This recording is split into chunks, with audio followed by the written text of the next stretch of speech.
अर्थशास्त्र की नगरी। सो गाइज, जैसा कि आपने थंबनेल के अंदर देख ही लिया है, जी हाँ, आज हम जो बात करने जा रहे हैं वो करने जा रहे हैं व्यष्टि अर्थशास्त्र की बुक का। चैप्टर का नाम है उत्पादन का व्यवहार और पूर्ति, मतलब कि उत्पादक का व्यवहार और पूर्ति आपका जो है चैप्टर का नाम है। इसके जो है मोस्ट इम्पॉर्टेंट क्वेश्चंस के रिगार्डिंग जिनकी एग्ज़ाम में आने की जो पॉसिबिलिटी है वो कहीं ज़्यादा है।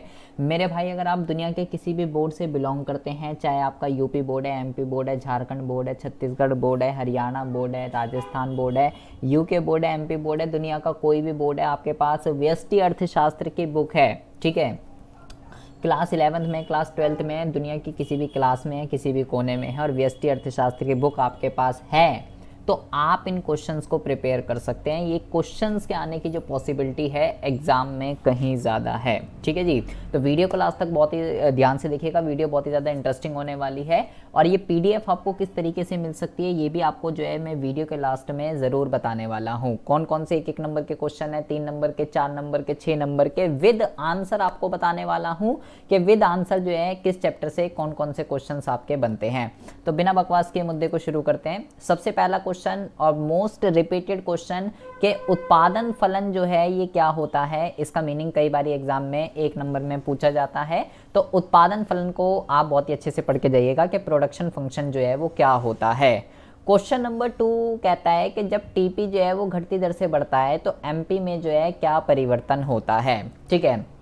देखिए, बेसिकली आपने अगर TU-MU, ठीक है, TP-MP, तो TC-MC, ये सारे रिलेशन एक जैसे ही होते हैं इकोनॉमिक्स के अंदर। तो एक रिलेशन अगर आपने ढंग से पढ़ लिया तो उसके बाद आपको किसी भी रिलेशन को पढ़ने में कोई भी दिक्कत नहीं होगी। जैसे आपने TU और MU पढ़ लिया तो TP-MP, ठीक है, TC-MC, तो ये सारी चीज़ें आपको देखोगे आप सेम ही मिलेगा। तो एक बारी आपने पढ़ लिया एक अच्छे से तो आपको किसी भी रिलेशन में कोई दिक्कत नहीं होने वाली है। तो ये आप बहुत ही अच्छे से करके जाइएगा, ठीक है। जैसे AR-MR, ठीक है, AC-MC, तो ये रिलेशन आप देखोगे सेम से होते हैं और उन पे क्वेश्चन आने ही आने हैं। उसके बाद कह रहा है कि समस्तर बिंदु जो है किसे कहते हैं, 1 नंबर का क्वेश्चन ये आता है। और कह रहा है यदि कीमत में परिवर्तन होने पर वस्तु की मात्रा नहीं बदलती तो ऐसी स्थिति में पूर्ति की जो लोच है वो क्या होगी। बेसिकली पूर्ति की लोच के अंदर आप 5 तरीके की श्रेणियां पढ़ते हो, तो आपको जो है गाइस पूर्ण लोचदार और पूर्ण बेलोचदार इन दोनों के ऊपर एग्जाम में क्वेश्चन आना ही आना है। तो इसको आप जो है बहुत ही अच्छे से करके जाइएगा, ठीक है, कि ये क्या होती है, कब पूर्ति पूर्ण लोचदार होती है, कब पूर्ण बेलोचदार होती है, कब इकाई के बराबर होती है, कब इकाई से अधिक, कब इकाई से कम। ये सारी चीज़ें मैंने आपको जो है वीडियो के माध्यम से बता रखी है। उसके बाद हम बात करते हैं, मतलब एक क्वेश्चन के एक नंबर के पॉइंट ऑफ व्यू से अगर बात करें तो मेरे अकॉर्डिंगली ये 4 क्वेश्चन बनते हैं। उत्पादन फलन क्या होता है, ठीक है, पूर्ति की लोच के ऊपर क्वेश्चन कंपलसरी है, टीपी और एमपी के ऊपर 1 नंबर का क्वेश्चन कंपलसरी है और समस्तर बिंदु किसे कहते हैं ये क्वेश्चन आपका जो है कंपलसरी है। अब हम बात करते हैं वो कौन कौन से क्वेश्चंस हैं 3 से 4 मार्क्स के रिगार्डिंग जो कि आपके इस चैप्टर से बनते हैं, ठीक है। तो सबसे पहले कह रहा है कि कारक के वर्तमान प्रतिफल की अवस्था में टीपी के व्यापार की व्याख्या एक संख्यात्मक उदाहरण की सहायता से कीजिए। मतलब कि आप जानते ही हैं कि नियम हमने पढ़ा है, परिवर्ती अनुपात के प्रतिफल का नियम, जिसे एक साधन के प्रतिफल का भी नियम कहते हैं। उसमें 3 तरीके की अवस्थाएं होती है, पहली अवस्था, दूसरी अवस्था, तीसरी अवस्था। तो जो पहली अवस्था होती है उसे बढ़ते प्रतिफल या वर्तमान प्रतिफल कह रहा है। तो कह रहा है केवल उसी को बताना है आपको, केवल और केवल वर्तमान प्रतिफल, आपको बढ़ते प्रतिफल की अवस्था को बताना है कि उसमें टीपी की जो है किस तरीके की प्रतिक्रिया रहती है। एक एग्जाम्पल की सहायता से क्या लिखना है, क्या टेबल बनानी है, वो मैंने यहाँ पे आपको बता दिया है। उसके बाद हम बात करते हैं गाइज, एक मोस्ट रिपीटेड क्वेश्चन है, इसको आप बहुत ही अच्छे से करके जाइएगा कि TFC, कुल बंदी लागत और कुल परिवर्ती लागत, यानी कि TVC, कुल स्थिर लागत भी कह सकते हो, बंदी को स्थिर लागत भी कहते हैं, कुल स्थिर लागत और कुल परिवर्ती लागत, इसके बीच जो है क्या अंतर होता है। ये एग्जाम में मोस्ट रिपीटेड क्वेश्चन है, 1000 बारी एग्जाम में जो है ये क्वेश्चन आया हुआ है। उदाहरण भी इसके कभी कभार पूछ ले जाते हैं, स्थिर लागतों का उदाहरण दीजिए या इसमें से कौन सी स्थिर लागत है, इसमें से कौन सी परिवर्ती लागत है, उसको पहचानिए। तो ये एक बहुत ही इंपॉर्टेंट क्वेश्चन है लागत के क्वेश्चन में, लागत वाले चैप्टर से, इसको आप बहुत ही अच्छे से करके जाइएगा।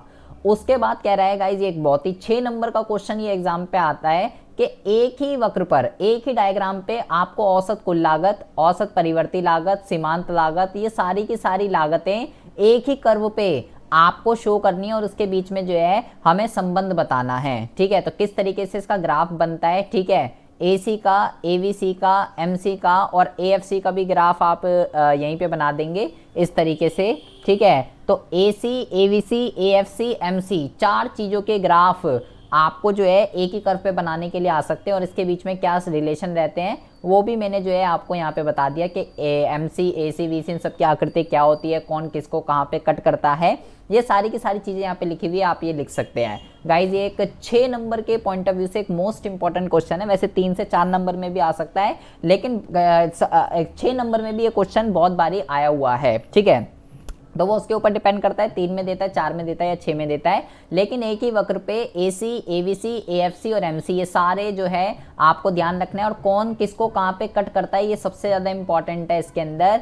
MC वक्र जो है AC वक्र को उसके न्यूनतम बिंदु पर, AVC को भी उसके न्यूनतम बिंदु पर कट करता है। ये सारी की सारी चीज़ें आपको जो है पता होनी चाहिए। कब पता होगी? जब हमें इसके बीच में संबंध पता होगा, ठीक है। उसके बाद कह रहा है कि इसमें आपको जो है केवल औसत कुल लागत, औसत परिवर्ती लागत और औसत बंदी लागत को एक ही चित्र पे बताना है और उसमें संबंध बताने, मतलब यहाँ पे MC कर्व जो है वो यहाँ पे नहीं डिफाइन किया गया है, ठीक है। MC के साथ भी आ सकता है, MC के बिना भी आ सकता है, लेकिन क्वेश्चन कंपलसरी है, एग्जाम में ये आएगा ही आएगा, ठीक है। ये आप बहुत ही अच्छे से करके जाइएगा।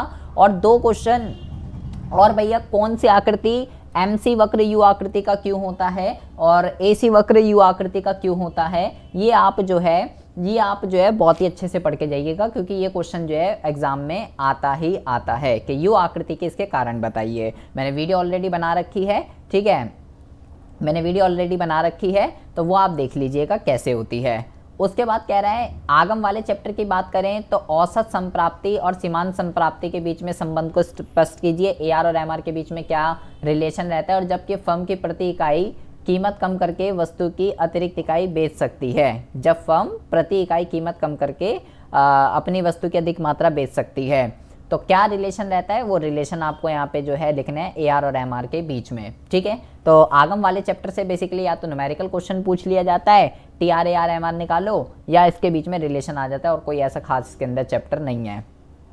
अगला और सबसे मोस्ट इंपॉर्टेंट क्वेश्चन, पूर्ति में परिवर्तन और पूर्ति की मात्रा के परिवर्तन के बीच में अंतर स्पष्ट कीजिए, ठीक है। सेम ये क्वेश्चन आप मांग में वाले में चैप्टर के अंदर बनता है, यही क्वेश्चन आपका पूर्ति में बनता है। दोनों में से कंपलसरी एग्जाम में आना ही आना है, या तो मांग में से आएगा या पूर्ति में से आएगा, लेकिन आएगा जरूर। विस्तार और वृद्धि में आ सकता है, संकुचन या कमी में से आ सकता है, किसी में से भी क्वेश्चन आ सकता है, लेकिन क्वेश्चन ये कंपलसरी है, एग्जाम में आएगा ही आएगा। एक आपको पता चल गया तो दूसरा आप ऑटोमेटिक लिख सकते हो, मांग का पता चल गया तो पूर्ति का लिख सकते हो, पूर्ति का लर्न कर लिया तो मांग का लिख सकते हो, उल्टा करना है बस आपको, ठीक है। लेकिन ये एक बहुत ही अच्छा क्वेश्चन है, एग्जाम के पॉइंट ऑफ व्यू से मोस्ट इंपॉर्टेंट है, इसकी प्रोबेबिलिटी एग्जाम में आने की। उसके बाद कह रहा है कि आगतों की कीमतों में परिवर्तन का वस्तु की पूर्ति पर क्या प्रभाव पड़ता है। देखिए बहुत ही ज़्यादा ध्यान से सुनेंगे, पूर्ति के अंदर जो आपके क्वेश्चन बनते हैं पूर्ति वाले चैप्टर से, तो पूर्ति को प्रभावित करने वाले कई सारे तत्व होते हैं, ठीक है। जैसे वस्तु की अपनी कीमत होती है, आगतों की कीमत होती है, उत्पादन की तकनीक होती है, ठीक है, और आपका कर होता है, सब्सिडी होती है, कई सारी चीज़ें होती है जो वस्तु की पूर्ति को प्रभावित करती है।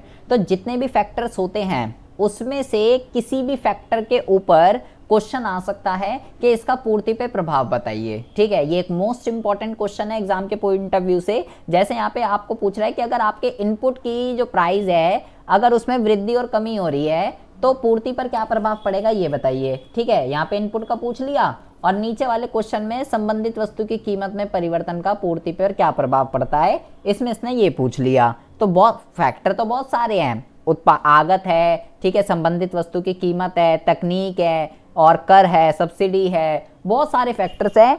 किसी भी फैक्टर के ऊपर 3 से 4 नंबर का क्वेश्चन एग्जाम में आता ही आता है, ठीक है। जैसे यहाँ पे अब यहाँ पे तकनीकी का पूछ लिया। मोस्टली जो तीन आते हैं वो मैंने यहाँ पे इंक्लूड किए, एक टेक्नोलॉजी का आता है, एक इनपुट का आता है और एक आपका संबंधित वस्तु का आता है, ठीक है। ये 3 फैक्टर तो रिपीटेड हैं, एग्जाम में पूछे जाते हैं कि इन तीनों का वस्तु की पूर्ति पर जो है वो किस तरीके का प्रभाव पड़ता है। अच्छा, उसके बाद कह रहा है कि जैसे जैसे, ये एक मोस्ट इंपॉर्टेंट क्वेश्चन है, कि जैसे जैसे उत्पादन बढ़ता है वैसे वैसे आपका जो AFC होता है उसका व्यवहार क्या रहता है और ऐसा क्यों होता है। तो आपका AFC घटता रहता है, तो आखिर AFC क्यों घटता रहता है उसका रीज़न हमें बताना है और ये एक बहुत ही अच्छा क्वेश्चन है, ठीक है। 3 नंबर में कई बार आता है और उसकी शेप किस तरीके से होती है एएफसी की, ये एएफसी की शेप के बारे में आप बहुत ही अच्छे से पढ़ के जाइएगा। एएफसी के ऊपर एग्जाम में क्वेश्चन जो है वो आना ही आना है। उसके बाद कहता है एक क्वेश्चन यहाँ पे पूछा, जैसे मैंने आपको बताया था कि स्थिर लागत और परिवर्ती लागत पे तो डिफरेंस आ जाता है, या आपको कुछ आपको जो है एग्जांपल्स दे देगा, बोलेगा इसमें से पहचानिए कौन सी स्थिर लागत है और कौन सी परिवर्ती लागत है। तो कह रहा है एक व्यक्ति ने किराए पर ली गई दुकान का मालिक भी और मैनेजर भी है, ठीक है। तो इस सूचना में यहाँ पे आपसे जो क्वेश्चन पूछा गया है वो आपसे क्वेश्चन पूछा गया है, एक तो स्थिर और परिवर्ती लागत हो गई, एक यहाँ पे जो क्वेश्चन है सबसे मोस्ट इंपॉर्टेंट ये है स्पष्ट लागत और अस्पष्ट लागत। इसको आप बहुत ही अच्छे से करके जाइएगा, ठीक है। स्पष्ट लागत जो होती है क्या होती हैं, उसके क्या एग्जाम्पल होते हैं, और अस्पष्ट लागतें कौन सी होती हैं, उसके क्या एग्जाम्पल्स होते हैं, या बहुत ही अच्छे से करके जाइएगा। या तो डिफरेंस या इस तरीके का क्वेश्चन आपको एग्जाम्पल दे देगा, बता लेगा कि भैया इसमें बताइए इसमें कौन सी स्पष्ट लागत है और कौन सी अस्पष्ट लागत है। तो एक्सप्लिसिट और इम्प्लिसिट कॉस्ट के ऊपर क्वेश्चन कंपलसरी है, एग्जाम में आता ही आता है। तो इसमें आपको पढ़िएगा, मैंने यहाँ पे सब लिख रखा है कौन सी स्पष्ट है कौन सी अस्पष्ट है।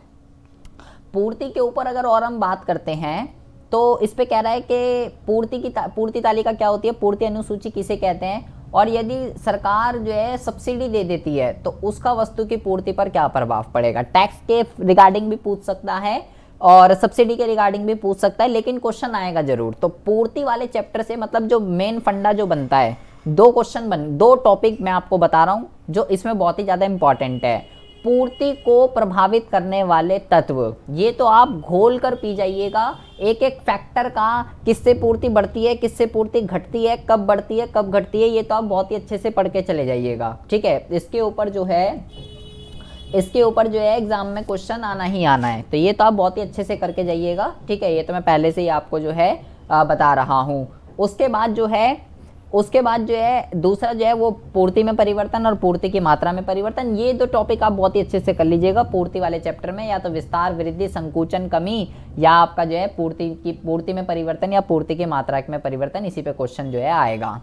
ये हैं वो सारे के सारे 3 से 4 मार्क्स से क्वेश्चन जो आपके इस चैप्टर से बनते हैं, ठीक है। उसके बाद हम बात करते हैं 6 नंबर के क्वेश्चंस के रिगार्डिंग कि वो कौन कौन से क्वेश्चंस हैं जो 6 नंबर में बनते हैं, ठीक है। गाइज मैं आपको यहाँ पे वो क्वेश्चंस बता रहा हूं जो गारंटीड है, ये आएंगे ही आएंगे, गारंटीड है, ठीक है। इनकी एग्जाम में आने की पॉसिबिलिटी जो है वो कहीं ज़्यादा है। मतलब एक बच्चे ने अगर कुछ भी नहीं पढ़ा है, और मैं ये प्लेलिस्ट में बना रखी है, इतना आप पढ़ लीजिएगा, इन क्वेश्चनों को आप अच्छे से कर लीजिएगा, ठीक है। आपकी पास क्या बहुत ही अच्छे मार्क्स आप गेन कर सकते हो केवल इतने क्वेश्चंस को प्रिपेयर करके, ठीक है। इससे पहले भी मैं आपको 2 चैप्टर्स के बता चुका हूँ वो क्वेश्चंस, और ये सारे के सारे क्वेश्चन आप बहुत ही अच्छे से प्रिपेयर कर लीजिए विद पीडीएफ विद आंसर। सिर्फ आपको इनको लर्न करना है, वीडियो सारी अवेलेबल है। तो पहला और भाई 1000 बार रिपीटेड क्वेश्चन है, घर से लिख के ले जाइएगा, ठीक है। परिवर्ती अनुपात के प्रतिफल का नियम क्या होता है, तालिका और रेखा चित्र की सहायता से समझाइए। या ये क्वेश्चन पलट के इस तरीके से भी आ जाता है, बच्चा कंफ्यूज हो जाता है ये क्या आ गया, कि जैसे जैसे उत्पादन में वृद्धि होती है, जब किसी एक कारक की इकाई को लगातार बढ़ाया जाता है और दूसरा स्थिर रहता है, तो उससे टीपी का व्यवहार और एमपी का व्यवहार किस तरीके का रहता है, तालिका और रेखा चित्र की सहायता से बताइए। ये आपको ध्यान रखना है भाई, ये क्वेश्चन ऐसे भी आ जाता है, ठीक है। परिवर्ती अनुपात के प्रतिफल का नियम ऐसे भी आ जाता है, तो बच्चा कंफ्यूज हो जाता है ये क्या पूछ रहा है ये, कि जब एक साधन की इकाई बढ़ाई जाती है और अन्य साधन स्थिर रहते हैं तो टीपी और एमपी का व्यवहार कैसा रहता है, ये क्या पूछ लिया इसने। तो भाई ये परिवर्ती अनुपात के प्रतिफल का ही तो नियम है जो अल्पकाल के अंदर लागू होता है, जब एक साधन स्थिर रहता है और अन्य साधनों को बदला जाता है, उसी को ही तो परिवर्ती अनुपात के प्रतिफल का नियम कहते हैं, और क्या कहते हैं। तो ये आप ध्यान रखिएगा, ये बहुत ही ज़्यादा इंपॉर्टेंट है। 6 नंबर का क्वेश्चन एक कंपलसरी है, फिक्स है, एग्जाम में आता ही आता है। क्या लिखना है इसके अंदर, क्या स्टेजेस होती हैं, कैसे टेबल बनानी है, कैसे डायग्राम बनाना है, सारी की सारी चीज़ें मैंने आपको यहाँ पे लिख रखी है, किस तरीके से एक एक स्टेज को एक्सप्लेन करना है, ठीक है। उसके बाद हम बात करते हैं उत्पादक के संतुलन के रिगार्डिंग। रिपीटेड क्वेश्चन है एग्जाम में। उत्पादक का संतुलन एक होता है टीआर और टीसी विधि से, एक होता है एमआर और एमसी विधि से, ठीक है। तो ये एमआर और एमसी विधि से उत्पादक का संतुलन किस तरीके से निकलता है, तालिका और रेखा चित्र की सहायता से बताना है। तो पहले उत्पादक का संतुलन क्या होता है, इसकी क्या शर्तें हैं, फिर टेबल बनानी है आपको, ठीक है।